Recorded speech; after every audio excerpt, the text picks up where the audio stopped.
Perkenalkan, nama saya Feni Sriwayuni dengan NIM D1B01818147. Jadi di sini saya sebagai moderator dari kelompok saya. Di sini kita akan membahas tentang rantai pasok karet di Provinsi Jambi. Nah, anggota saya terdiri dari RTS Refilda Sari, Utari Dian Ayuni, dan Sestika Dwi Manja. Pertama, saya akan membahas tentang rantai pasok dan manajemen dari rantai pasok itu sendiri. Nah, rantai pasok adalah sebuah rangkaian atau jaringan perusahaan yang bekerja bersama-sama untuk membuat dan menyalurkan produk atau jasa kepada konsumen akhir. Nah, sedangkan manajemen rantai pasok itu adalah koordinasi dari bahan informasi dan arus keuangan antar perusahaan yang berpartisipasi. Assalamualaikum warahmatullahi wabarakatuh. Saya RTS Refilda Sari dengan NIM D1B018155. Saya akan melanjutkan presentasi dari saudari saya, Penny. Komunitas karet merupakan komunitas yang paling penting bagi perekonomian Indonesia. Nilai ekonomi yang diperoleh dari komunitas karet antara lain sebagai penyumbang devisa negara dan sebagai salah satu mata pencarian masyarakat Indonesia. Sumbangan devisa negara melalui ekspor karet pada tahun 2012 mencapai 11,13 miliar dengan volume mencapai 2,38 juta ton karet kering. Tujuan ekspor karet Indonesia antara lain Amerika Serikat, Jepang, Singapura, Uni Eropa, dan negara konsumen lainnya. Pangsa pasar terbesar karet alam Indonesia yaitu Amerika Serikat sebesar 40%. Rantai pasok karet di Provinsi Jambi. Produksi karet di Provinsi Jambi pada umumnya dihasilkan oleh perkebunan rakyat yang dicirikan oleh produktivitas rendah, kebun kurang terawat, tingginya populasi area tanaman tua dan rusak, pemasaran bahan olah karet yang belum efisien, harga jual yang tidak seimbang, serta rendahnya pendapatan yang diterima oleh petani. Rendahnya pendapatan petani lebih disebabkan ketidakseimbangan harga yang diterima petani.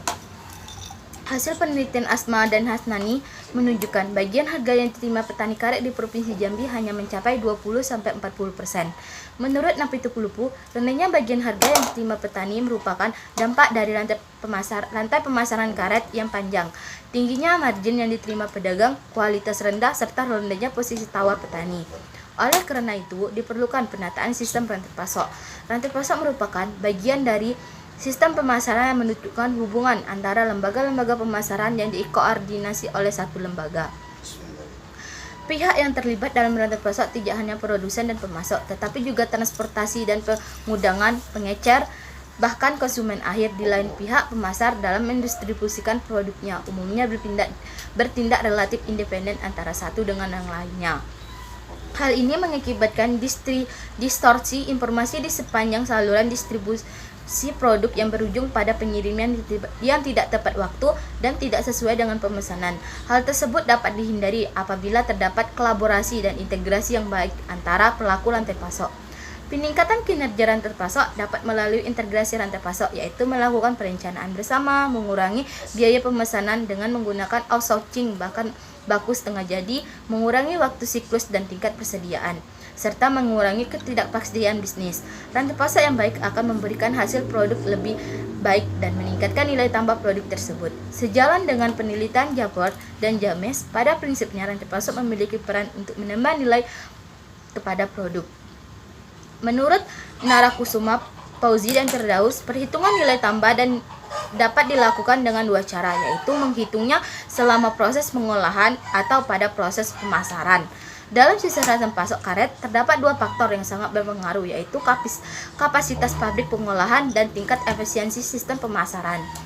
Terima kasih. Selanjutnya akan dilanjutkan dengan Utari Dian Ayuni. Wassalamualaikum warahmatullahi wabarakatuh.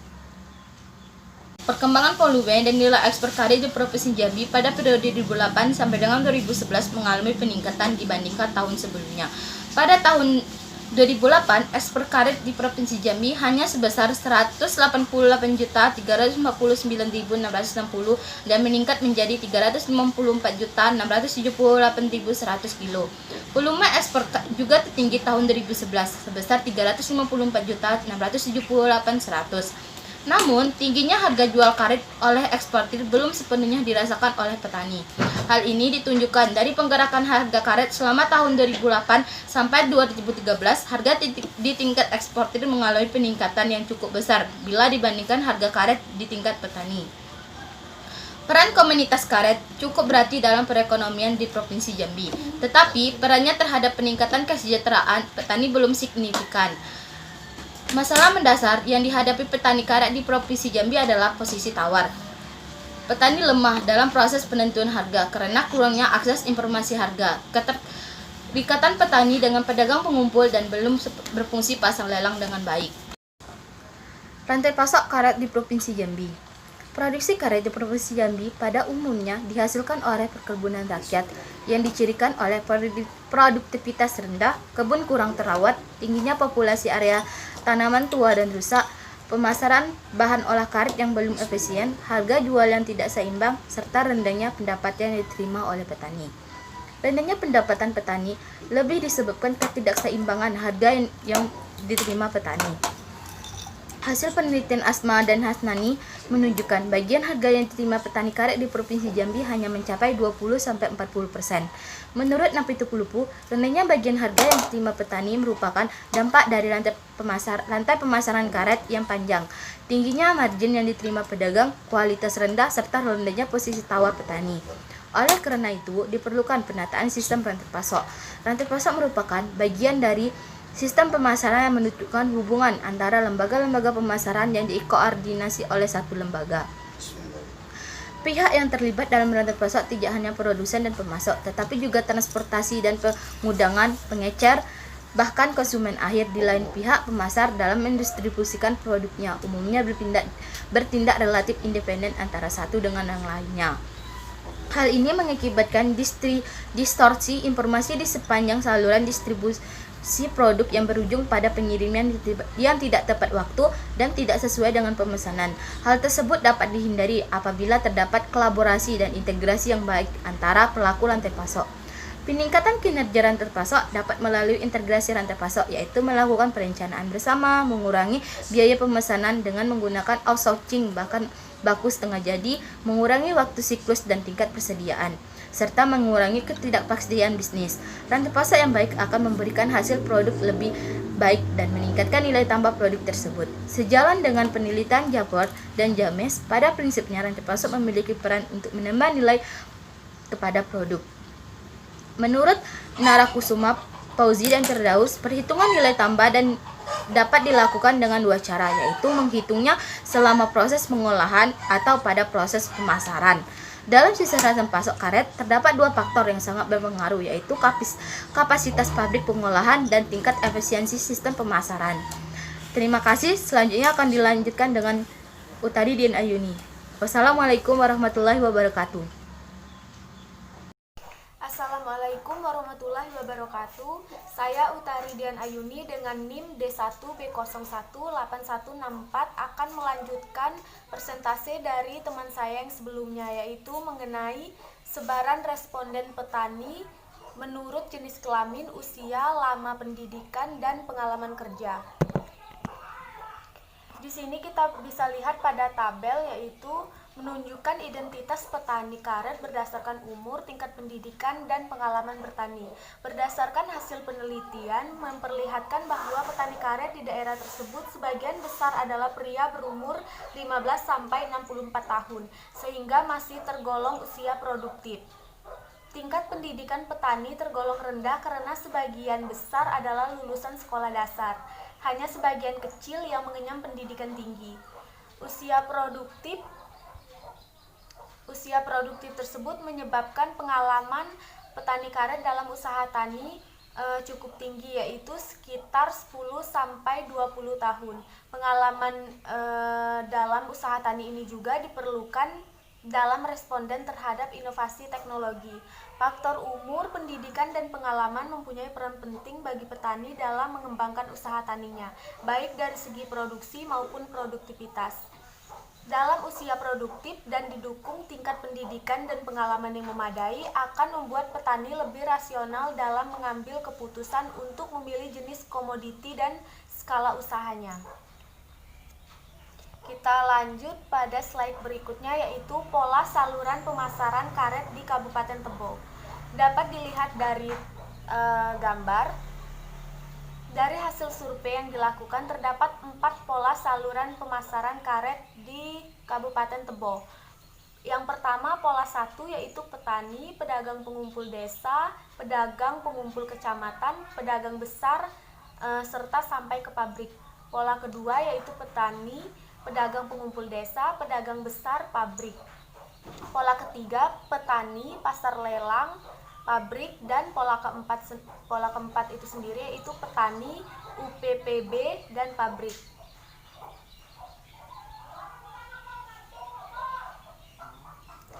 Sasaran pasar karet di Kabupaten Tebo adalah pabrik kram rubber dan pabrik pengolahan karet yang berorientasi ekspor. Pabrik yang dituju antara lain PT Jambi Waras, PT Remco, dan PT Anugrah Bunga Lestari. Sementara itu, sasaran pengembangan adalah peningkatan produktivitas dan mutu karet yang terbaik. Struktur hubungan rantai pasok karet di Kabupaten Tebo dapat dianalisis melalui anggota yang membentuk rantai pasok dan peran masing-masing anggota, serta entitas atau elemen-elemen yang terdapat di dalam rantai pasok seperti produk, pasar, stakeholder, dan situasi persaingan.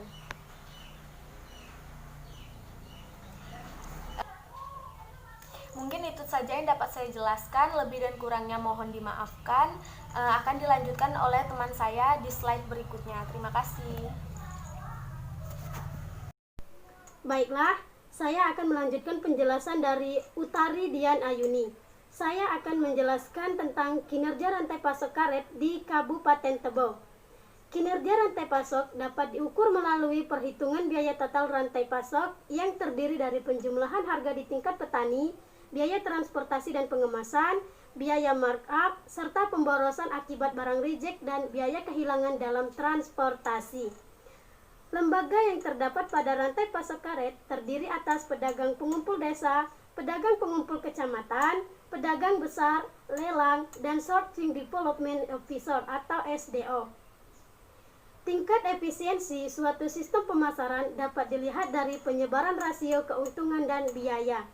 Biaya yang dikeluarkan oleh anggota saluran pemasaran pada pengaliran komoditi karet merupakan biaya yang ditanggung masing-masing saluran perantara menghubungkan petani atau produsen dengan konsumen bisnis. Selanjutnya, tentang struktur, perilaku, dan kinerja pasar terhadap pembentukan harga karet di tingkat petani. Analisis struktur pasar menunjukkan bahwa konsentrasi rasio 4 pabrik kram rubber terbesar di Provinsi Jambi sebesar 75,70%. Hal ini menggambarkan bahwa pasar karet di tingkat pabrik di Provinsi Jambi menghadapi pasar yang terkonsentrasi dengan tingkat persaingan yang kecil. Berdasarkan pada analisis struktur pasar, dapat diketahui bahwa kondisi pasar karet rakyat di Provinsi Jambi menghadapi struktur pasar oligopoli di tingkat pabrik kram rubber. Pabrik kram rubber sebagai pembeli memiliki kemungkinan untuk melakukan kolusi dalam mengendalikan harga pasar. Konsekuensi yang dihadapi petani sebagai produsen adalah bahwa petani cenderung sebagai penerima harga karena posisi tawar petani lemah dalam proses penentuan harga. Analisis struktur pasar menunjukkan bahwa pasar karet di tingkat pabrik kram rubber cenderung oligopoli. Pabrik yang memiliki kapasitas produksi yang cukup besar telah memiliki kerjasama yang baik pada setiap lembaga pemasaran. Tersebut menjadikan hambatan bagi perusahaan lain untuk masuk ke dalam pasar karet di Provinsi Jambi. Kondisi pasar yang tidak bersaing atau oligopoli memungkinkan pabrik untuk melakukan kolusi dalam proses penentuan harga. Kondisi ini tidak menguntungkan bagi petani karet.